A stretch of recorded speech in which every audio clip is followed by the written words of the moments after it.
Hey, I'm Josh Rivers from podcastguide.co. I'm here to share 15 tips for better recording. This is just part of this week's session on how to podcast. You can go to creativestudio.academy/3-9 to get this entire episode. During the first part of the episode, I talk with Bill Conrad from New Media Gold about some of his podcasting tips. Here, I'll jump into a few tips to record better, which should allow you to edit less later. And we all like saving time. So here's 15 tips for better recording. Number 1, drink water. And so water is good. And so you want to drink, if possible, as much as you can stand it, water that is close to room temperature. And so if you have water that's too cold, it can constrict your vocal cords and make it harder as you speak. And so, but drinking water also moistens your mouth and your lips, and you'll be able to reduce the different mouth noises that you could be producing. And so you want to be able to watch that as well. Number 2, use chapstick or lip balm. And so that's something that if you have a lot of additional smacking of your lips, you can be able to reduce that by using the chapstick. Number 3, you can breathe in through your nose. And so this may or may not be a normal practice, but a lot of times while you're speaking, you can end up breathing in through your mouth. When you do that, it actually does a couple things. It,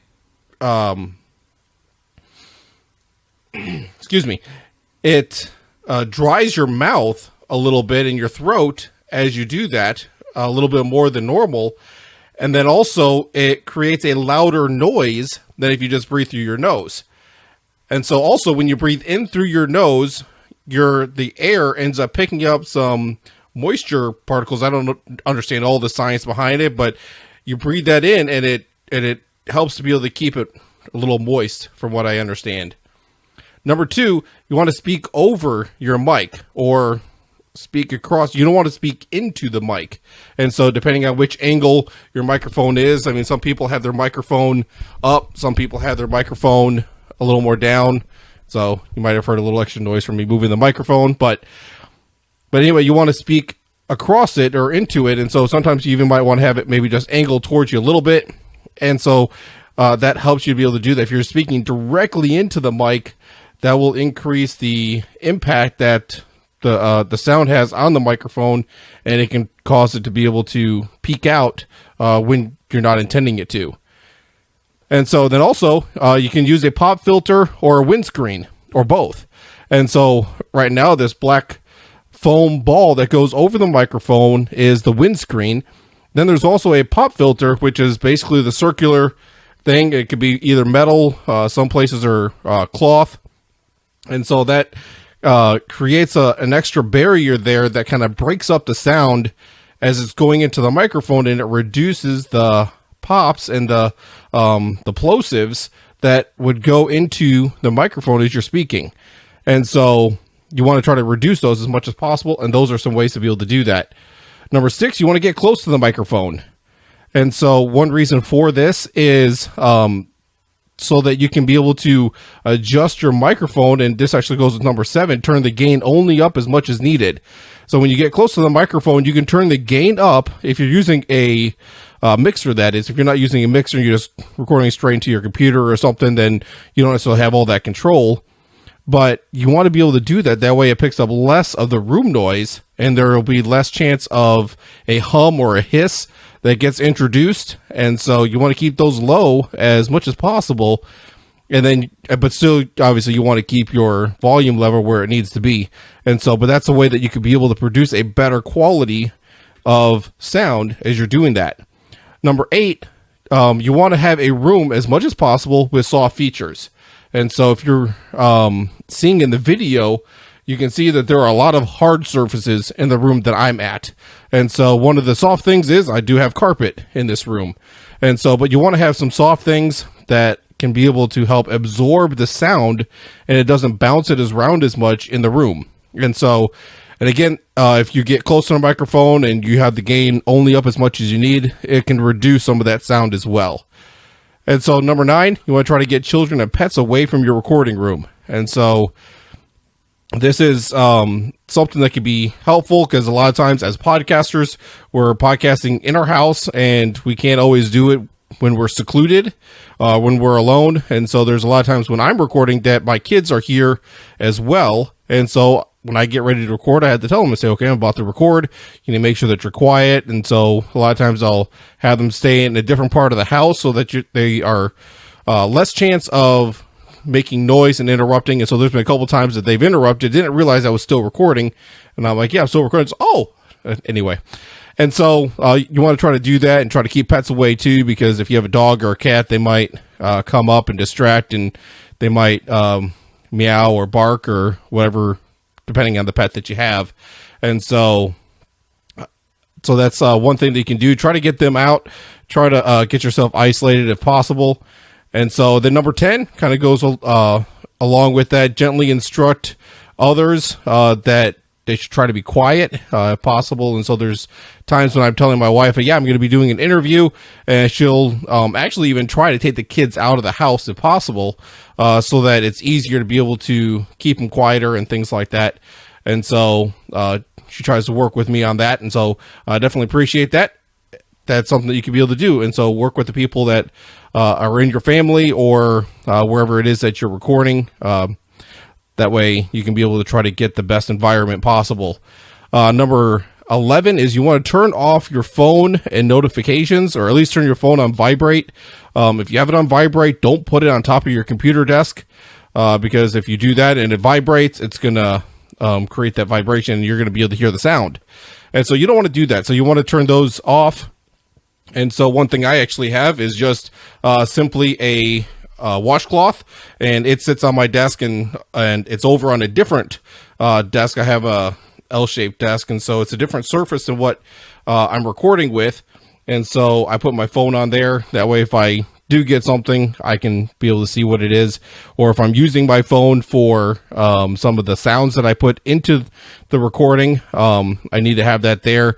And so that way there's that padding between my phone and the desk to reduce the noise that is produced by that if something happens to go off. Number 12, mute the computer sounds if possible. And so this is something I haven't always done. And so I got a new computer and I haven't gone through and switched all my settings yet. And so, but I haven't had any dings or anything like that come through my computer yet while recording. But it is possible that while you're recording that you could hear a ding come through. And so right now, it probably wouldn't be able to get into the recording because I have the headphones on. And so any sound that my computer makes would go into the headphones instead of out into the open. But anyway, that's something you want to consider at least. Number 13, have a microphone on a different surface than your computer. And so another option for that, though, is that may not always be an option, is I have this boom arm that it's a scissor boom arm that kind of takes it up away from the surface that it's on. Then I also have a shock mount, which helps to isolate the sound so that if you move the arm, it eliminates or at least drastically reduces the sound that can be transported. And so if you have your laptop on the same surface that the boom arm is on, even if the noise vibrates through the desk into the boom arm, it shouldn't make it into the mic. And so it'll at least be drastically reduced. So you want to be careful with that because the computer has spinning parts and it can create that extra noise. And then you want to, number 14, this is sometimes difficult for people, but you want to get comfortable with silence. And so I have a difficulty with this myself. I have a lot of filler words I tend to use. And so I have to consciously make myself stop and be silent sometimes so that I can try to produce a better quality. And so there's several different things that this can be able to work with.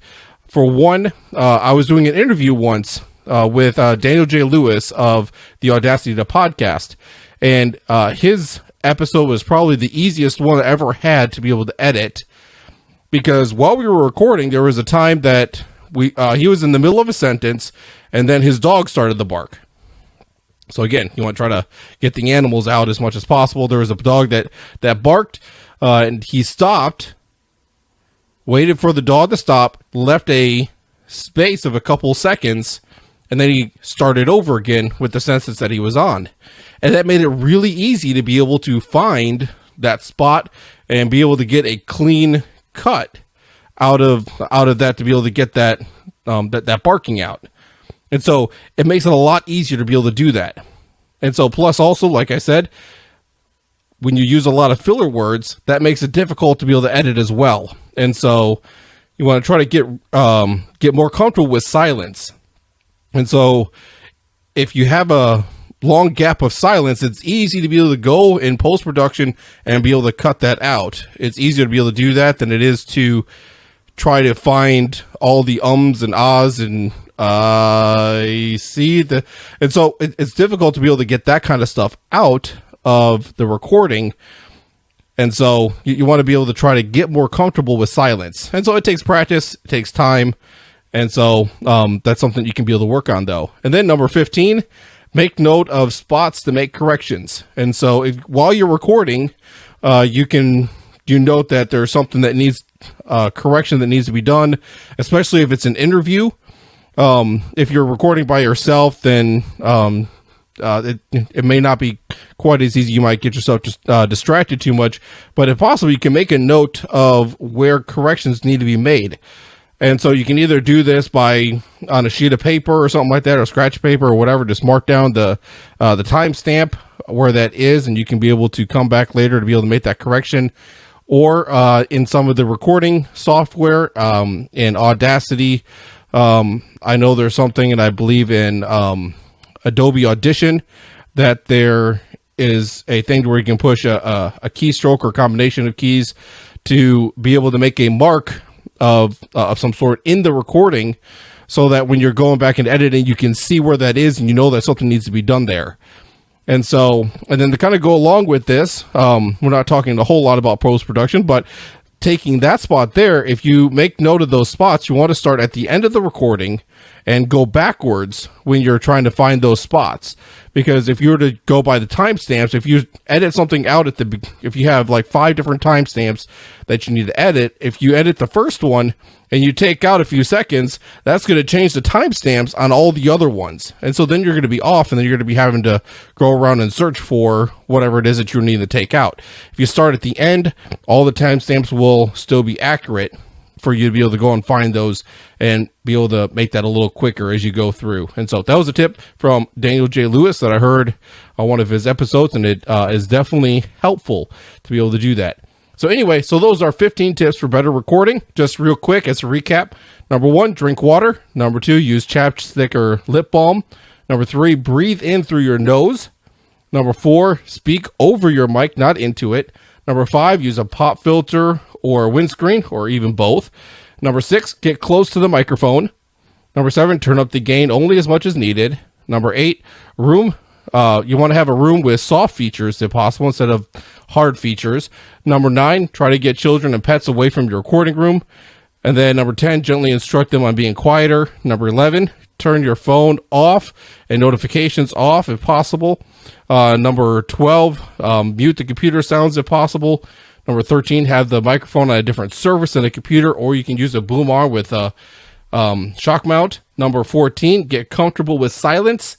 And then number 15, make note of spots to be able to make corrections. And that can make it a lot easier then, if you follow these things, to be able to record better while you're recording. And that should help you to be able to edit less later on.